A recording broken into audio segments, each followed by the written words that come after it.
Guys good morning, જય જલારામ, જય Sairam. Welcome back to a new blog. કંઈ નહીં, સવાર થઈ ગઈ છે. સવાર થઈ ગયેલી મીન્સ કે 10:30 થઈ છે. કામ બધું બતાવી દીધું પછી જ મેં હવે જરાક બ્લોગિંગ ચાલુ કરું છું. હવે લેટ બી ઉઠું છું આઈઝના લીધે, પણ હવે તમે જોયું મારી આઈઝ ક્લીન થઈ ગઈ છે. દવા બહુ ફાઇન હતી એટલે હવે કોઈ પણ વસ્તુમાં કંઈ પણ થાય તો બેસી રહેવા જેવું મળે નહીં, એટલું જાણવા મળ્યું. કેમ કે તરત જ તેનો ઈલાજ ચાલુ થઈ જાય તો કામ પડી જાય. નહીં તો કેવી હતી આઈઝ. એક વાત બી જાણવા મળી કે લાઈફ એકદમ અનપ્રિડિક્ટેબલ હોય. તમે મારો અગાડીનો બ્લોગ જોયો હશે કે એક બ્લોગની અંદર મારો ફેસ એકદમ ક્લીન, સાંજ પડતા એકદમ ફૂલી ગયો. એટલે લાઈફમાં હું ક્યારે શું થઈ જાય કંઈ ખબર નહીં પડે. ખબર જ નહીં હતી કે સાંજ પડે તમારી આંખ આવી બી થઈ જશે. એટલે લાઈફમાં ક્યારે થવાનું કોઈ વસ્તુનું કંઈ ખબર નહીં પડે. એટલું મેં જાણી લીધું. પણ બીવાની જરૂર બી નહીં મળે. આવી ગયું છે બધું. મતલબ કે હવે બધી કેર કરવી પડે આપણે. એલર્જી છે તો કંઈ નહીં. હવે શાકભાજી સમારવાની છે તો હવે શાકભાજીમાં કોઈ સમારી કરું ને લીધેલું હતું તે બધું ને જે અમુક વોશ કરવા મૂકેલું હતું બધું વોશ કરી દીધું શાકભાજીનું. ને હેત તો કોલેજ ગયો છે, આવશે. શાકભાજીમાં તો એટલું બધું લીધું ને ટામેટાને એવું જ લીધું હતું. બધા કહેતા હશે કે આ રીતે વાસણ કેમ મૂકી રાખે. આ રીતે વાસણ મૂકી રાખે ને તો તરત એ છે ને ડ્રાય વહેલા થઈ જાય. તમે કોટન પર મૂકીએ ને તો આપણે એક કામ ઓછું થઈ જાય કે એને લૂછવાનું ને અને ઓટોમેટિક એની પર સુકાઈ જાય બધું. એ કંઈ નહીં. હવે ભીંડા સમારતી છું. એમ તો પનીરનું શાક છે પણ હવે થોડુંક છે એટલે હેતને ચાલે, મને ચાલશે નહીં. એને મને બહુ ઓછું ભાવે એવું બધું. એટલે મેં ભીંડાનું શાક બનાવી દે ને બાકી છે ને હવે હા થેન્ક યુ બધાના મેસેજ આવ્યા ને thank you for your concern ને બધાના મેસેજ આવ્યા, ફોન આવ્યા. જે એકદમ આપણા ક્લોઝ હોય તેના તો ફોન આવવાના જ છે. એમાં કોઈને કંઈ કહેવાની જરૂર બી નહીં પડે આપણે. ના એક ટાઈમ આ જ છે કે જ્યારે તમને કંઈ પ્રોબ્લેમ થાય તો કોણ તમારી પાસે આવીને ઊભું રહે, કોણના ફોન આવે. કોઈ દૂર હોય તો ત્યાંથી ખાલી ફોન કરી શકે, કાં આપણે નજીક હોય તો ઘરે આવી શકે. આ ટાઈમે જ ખબર પડે લાઈફમાં. પણ તેને નહીં આવે તો તેનાથી ડરવાની જરૂર નહીં મળે. એક ઈલાજ કેન્સલ કરો એ લોકોને. કારણ કે જે ટાઈમે જે વ્યક્તિ, આ તો બધાના લાઈફમાં એવું તો એક્સપિરિયન્સ આવ્યો જ હોય કે જ્યારે જે પ્રોબ્લેમ થાય ને તેની સાથે જે માણસ ઘરે જે ઊભું રહી ને તેને આખી જિંદગી રાખવાનો હતો. એટલું યાદ રાખજો. તો મળીએ હવે. હેત આવે. હેતનું આજે કોલેજ મંડે હોય ને તો વહેલે છૂટે. તે પહેલાં મેં જરાક શાક બનાવી દે ને પછી મળીએ. હેત હવે આવી જ જશે. અત્યારે કોલેજથી ફોન આવી ગયો છે કે હું આવતો છું. હવે આવે એટલે બધી રસોઈ તૈયાર રાખવાની છે. તો છે ભીંડાનું શાક, પનીરનું શાક. હવે આ ભીંડાનું શાક કર્યું છે એને જરાક કડકડતું એટલે બહુ નહીં. ને આ પનીરનું શાક કાલે બનાવ્યું હતું એટલે એને તો ચાલવાનું. ને એને તો છાશ ને દહીં ને એવું બધું મંગાવ્યું છે. અત્યારે લઈને આવશે. હવે આવે એટલે જમી લઈએ. બીજું તો હવે તમારે છે ને મારો પેલે એનર્જી બાર મેં બનાવ્યો છે તેનો શોર્ટ વિડીયો મુકાઈ ગયો છે તો ભૂલતા નહીં જોવાનું. એકવાર ટ્રાય કરજો. બધા કહે ને કે બહુ આટલું બધું થાય પછી બી કેટલું કામ કરે, એનું રસ જ એનર્જી બાર છે. કેમ કે એ બધું મેં બનાવીને ખાયા કરું છું. જોઈ લો કેટલા પીસ તો પતી ગયા છે. હેતને બી બહુ ભાવે છે અને સારું છે બધું. અંદર જેટલી બી વસ્તુ છે તે બધી હેલ્ધી છે. સુગર નથી એની અંદર ને ખોલે એટલે ખાવાનું મન થઈ જ જાય. એક ખવાના ખાધી હોય ને પીસ એટલે બી બહુ ફાઇન. તો બીજા બી મેં મારી પાસે આવતું મેં પણ ચોકલેટને બધું બચેલું હતું ત્યાં એક બીચો બી બનાવી દીધું છે ને હેતને બહુ ભાવે છે એટલે એક બીજો ડબ્બો બી છે અંદર. એટલે હવાના હેત બી એક ખાઈને જાય. બીજું કંઈ નહીં, ભૂખ નહીં લાગે છોકરાઓને. હવે કોલેજ જતા છોકરાઓ ડબ્બા નહીં લઈ જાય તો છે ને આવું કંઈક ખાઈને જરાક ગયા હોય તો જરાક એ લોકોને બી રાહત રહી. એટલે હવે આવશે. ફોન આવી ગયો છે એનો કે મમ્મી હું આવતો છું. એ આવે એટલે મારું બધું ગરમ ને બધું કરવાનું ચાલુ થયું. ઓવન બી છે પણ મેં છે ને જરાક 50% કોઈ રાખું વસ્તુને પછી તેને કરી દઉં. ઓવનનું બહુ કંઈ ખાવું સારું નથી પણ હવે છે ટાઈમ તો કરી રાખીએ. ને કાલે તો અમારા અહીંયા ગાર્ડનમાં સાપ નીકળેલો. કાલે અમારે અહીંયા છે ને જરાક સાપવાળું વધારે છે. જરાક સાપ વધારે નીકળે છે. હવે બધી જગ્યાએ જ નીકળતા છે, પણ અમારે અહીંયા જરાક વધારે. મને તો એમનો બીક જ લાગે. સાપની વાત આવે એટલે તો ભાઈ, એટલે મેં પહેલાં બહાર નીકળું ને એટલે મારી નજર છે ને બહાર જ હોય કે કશે કંઈ છે નહીં. ને હેતને બી સવારના ઉઠીને જ્યારે જવાનો હોય કોલેજ, ત્યારે એને બધું કહી જ દેમ કે ભાઈ જોઈને જ જવાનું. અત્યારે એમ બી આ સિઝન જ એવી છે કે બધી જગ્યાએ જ સાપ નીકળે, એમાં કંઈ એ નથી. ગજબની વાત કહેવાય ને તો તમને હસશે બી કદાચ, પણ આ વાત છે ને એમ સાચી છે.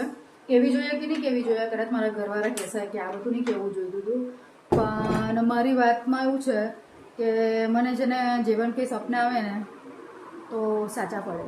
આ કોની સાથે થાય ને તો મને બી કહેજો, કારણ કે મારે જાણવું છે. અત્યાર સુધીમાં મેં મોસ્ટલી જેટલા સપના જોઉં ને બધું સાચું પડે. હવે એ જોઈને બીક બી કોઈ વખત લાગે, એવા સપના બી આવે ને કોઈ વખત છે ને સારા બી આવે. એટલે જે મને અત્યાર સુધીમાં સપના આવે ને, મેં અત્યારે જ હજુ 2 દિવસ પર જ મારા ફોમેવાળા આંટીને કીધું કે મને છે ને સાપનું સપનું આવ્યું કે સાપ આવતો છે, ને ખરેખર કાલે નીકળ્યો. એ લોકો તો બધા મારી વાત પર હવે ટ્રસ્ટ કરતા થઈ ગયેલા, કેમ કે પહેલી વાર નથી થયું કે સાપનું સપનું. મેં હવે ઘણા સપના કીધા છે ને એ લોકોને કે સાચા પડે. હવે બોલ છે ને જેના આના વિશે કોઈ જાણતા હોય ને તો મને એકવાર કહેજો એનું રીઝન શું. કારણ કે મને બહુ વખત છે ને ગભરાટ થઈ જાય કે અમુક એટલા ખરાબ સપના આવે ને તે સાચા પડતા બી હોય. વાત નહીં કરવી જોઈએ.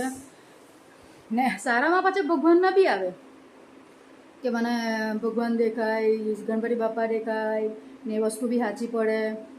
એ વસ્તુ સારી બી છે, પણ અમુક વખત છે ને બીજું જે ખરાબ આવે ને ત્યારે બહુ ગભરાઈ જવાય. અને એક વખત મેં છે ને મારા મહારાજને પૂછેલું, તેણે એમ કીધું હતું કે તું એકલી ને એટલે છે ને તને પહેલેથી બધો અભ્યાસ કરાવી દે કે આ વસ્તુ થવાની છે. હવે એ વાત કેટલી સાચી તે તો મને બી નથી ખબર. ને આ વસ્તુ એમ કે જે અંદરથી પ્યોર હાર્ટવાળા હોય ને તેને જ વધારે આવે. હવે એ વાત બી તમે લોકો કદાચ રિલેટ કરે કે નહીં કરે, પણ જેને બી એના વિશે કોઈને ખબર હોય ને, આના વિશે જાણતા હોય કે આ વાત આવું કેટલા કોની સાથે થતું છે વધારે પડતું. મારું તો મારા રિલેટિવ્સ બધા જાણે કે હા આ જે બોલી ને તો હવે કંઈ થશે. ને મારું એવું થયું બી છે. એક વખત તો મારા ભાઈને તો છોકરી આવવાની, તો તે બી મને સપનું આવી ગયેલું. જે દિવસે એક વખત તો આવી ગયેલું સપનું, પાછું જે દિવસે આવવાની તો તે દિવસે બી એવું સપનું આવ્યું કે મેં આવતી છું આજે. ભાઈ કેટલી ને તે દિવસે મને ખબર બી નહીં કે એને હોસ્પિટલ લઈ ગયા હતા કે નહીં લઈ ગયા હતા એ વસ્તુની. ને પછી ફોન આવ્યો કે હા છોકરી આવી, ને છોકરી આવી એ વસ્તુ બી સાચી પડી. ને તે પહેલાં મેં એ વસ્તુ વાત કોઈને કરેલી હતી, એટલે તે લોકો તો મને બહુ રિલેટ કરે કે નહીં તારું બધું સાચું પડે. એટલે જરાક કોઈ વખત ટેન્શનનું બી આવી જાય ને, કોઈ વખત સારું હોય તો વાંધો નહીં. પણ એક વખત તો એવું બી હતું કે મારા પપ્પાનો એક્સિડન્ટ થવાનું ને એમ બી મને સપનું આવી ગયેલું ને ખરેખર થયેલું હતું. એટલે હવે આ તમે મારી ફેમિલી છે એટલે મેં વાત કરું કે મેં ઘણા જણને મેં કીધું છે કે આ વાત કેટલી સાચી છે. ચાલો હેત આવે છે, આવી ગયા હેતભાઈ અમારા કોલેજથી.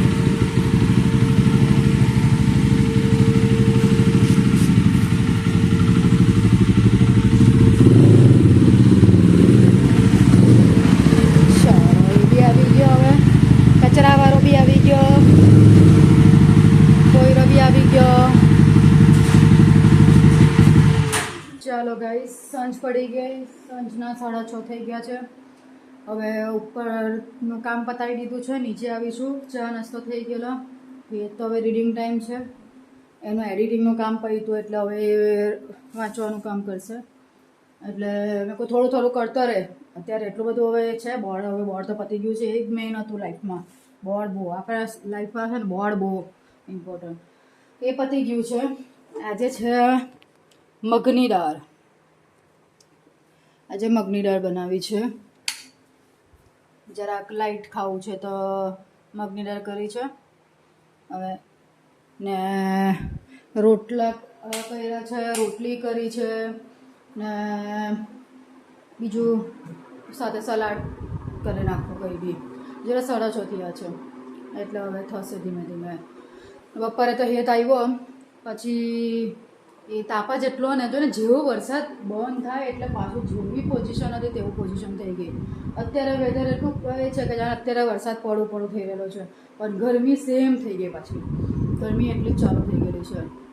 તો કંઈ નહીં, હવે તમારી આંખ તો તમે જોઈ લીધી છે ને બાકી રહેલું તો હવે મારી જે સ્કિન પેલી થઈ ગયેલી હતી તેનાથી મેં જે મારા પોતાના નેચરલ સાબુ બનાવું એનાથી મને ફરક પડી જશે. એ મેં યુઝ કર્યા ને એટલે મને ફરક પડી જશે. અત્યારે જો આ બધા મારા નેચરલ આ બધા જે સાબુ મેં બનાવેલા હતા ને તે છે. આ તો મને બહુ વખત ચાલશે હવે. ને હા, કે મારી ફ્રેન્ડને તો ઓર્ડર પણ આવી ગયો છે, એ કેનેડા રહે છે, તો ઓલવેઝ ફ્રેન્ડ માટે આપણે રેડી હોઈએ જ છે. તો એના મમ્મી પપ્પા આવે છે તો મને કીધું છે કે એને સ્પેશિયલ આ સાબુ મોકલે, કારણ કે હવે લોકો બધા હર્બલ તરફ જ જતા છે. એની સ્કિન તો ઓલરેડી વ્હાઇટ જ છે, પણ તો બી નેચરલ લોકોને એમ કે ને ગ્લો, મેં બી લોકો મને છે ને એમ જ કહે તું તો વ્હાઇટ છે એટલે ખબર નહીં પડે, પણ વ્હાઇટ સ્કિન પર જેટલું વધારે દેખાય ને તમને ડાઘા, એટલું તમને છે ને ડાર્ક સ્કિન પર નહીં લાગે, કેમ કે તે લોકોના સ્કિન પર બધું રીસર દેખાય આપણે આ વ્હાઇટ પર. મતલબ મને છે ને બહુ ડાઘા હતા. વ્હાઇટ સ્કિન તો ખરી પણ એના પર ડાઘા બહુ હતા, જે મને આ જે નેચરલ પ્રોડક્ટ મેં આજે ઘરે સાબુ બનાવતી થઈ ગઈ ને પછી મને નીકળી ગયા છે. એટલે અત્યારે જે મને આ બધા હવે આ જે થયેલું છે એનાથી સ્કિન કેવી મારી ફ્લફી થઈ ગયેલી, હવે એ દબાય એટલે કેવું થઈ જાય કે બ્લેકિશ જેવી થઈ જાય. પણ હવે મેં પાછું આ સાબુ યુઝ કરતી થઈ ગઈ છે એટલે મારે પાછું ગ્લો આવવા માંડશે ધીમે ધીમે. એટલે મારી ફ્રેન્ડનો બી ત્યાંથી સ્પેશિયલ મેસેજ આવ્યો છે કે મને બી મોકલજે આ સાબુ, તો કંઈ નહીં મોકલી આપીશ. ફ્રેન્ડ માટે ઓલવેઝ રેડી. તો કંઈ નહીં, ચાલો હવે આ મગની દાળ થાય, પછી મમ્મી પપ્પાને અત્યારે ફોન આવશે એટલે થોડી ઘણી વાત કરે પછી જમી લઈએ. અને વેધર વરસાદ પડું થઈ રહેલો છે, પણ હજુ કંઈ છે નહીં. રાત્રે જ પડે કે તો અત્યારે રાત્રે જ પડતો છે, તે બી સારું છે. દિવસની વગેરે કંઈ કામ હોય તો થઈ જાય અત્યારે તો. ચાલો ગાઈસ, રૂમમાં આવી ગયા છે, મેં મારા રૂમમાં આવી ગઈ. હવે કપડાની ઘડી વાળવાની હતી, પણ જરાક મેં કીધું ને સાંજે વરસાદ જેવું વેધર થઈ ગયું હતું એટલે છાંટા થોડાક પડ્યા તો પેલા રૂમમાં નાખ્યા છે. અને દોરી તો બાંધેલી હોય જ હવે તો બધાના ઘરમાં, બંગલો હોય કે ગમે તે હોય, એટલે તે રૂમમાં મેં કપડાં રાખી દીધા છે. ને આ ખબર નહીં પાછું હું થયું અચાનક કંઈ ને કંઈથી યાદ કરતું હોય તો કંઈ નહીં. મેં કહું આ સાથે જ હવે જમી પણ લીધું, મગની દાળ ને રોટલી ને શાક ને બધું. હવે જો દવા બી પી લીધી છે એટલે હવે થોડીક વારમાં ઘેન ચડવા લાગેલા હોઈ જવાની છે. તો કંઈ નહીં, આ સાથે જ હવે આપણે આ બ્લોગને એન્ડ કરીએ. ને જો તમને બતાવું, આ ઉપર ફોટો દેખાય, આ ફોટો છે અમારો હેત જ્યારે 3 મહિનાનો હતો ને ત્યારનો મેં પાડેલો, ત્યારનો એનો ફોટો છે. કેટલો ક્યુટ લાગે, દેખાય ને. હજુ બીજા બી પિક્ચર છે, મેં એક દિવસ બતાવીશ. એ જ્યારે 3 મહિનાનો હતો ને ત્યારે અમે એના પિક્ચર ક્લિક કરેલા હતા, તો ત્યારના છે. હજુ બી બીજા બધા પાડેલા છે, તે એના રૂમમાં બી મેં મૂકેલા છે. તે 3 મહિનાના આપણે એમ કહે ને કે સ્પેશિયલ કોઈ પિક્ચર પ્રેગ્નન્સી વખતે મૂકે તે ટાઈપનો મને બહુ શોખ હતો. ત્યારે તો આ રીતનો ટાઈમ હતો, એટલે હવે બધા પહેલાં જેવું નહીં મળે, તો બહુ ક્યુટ હતો એ.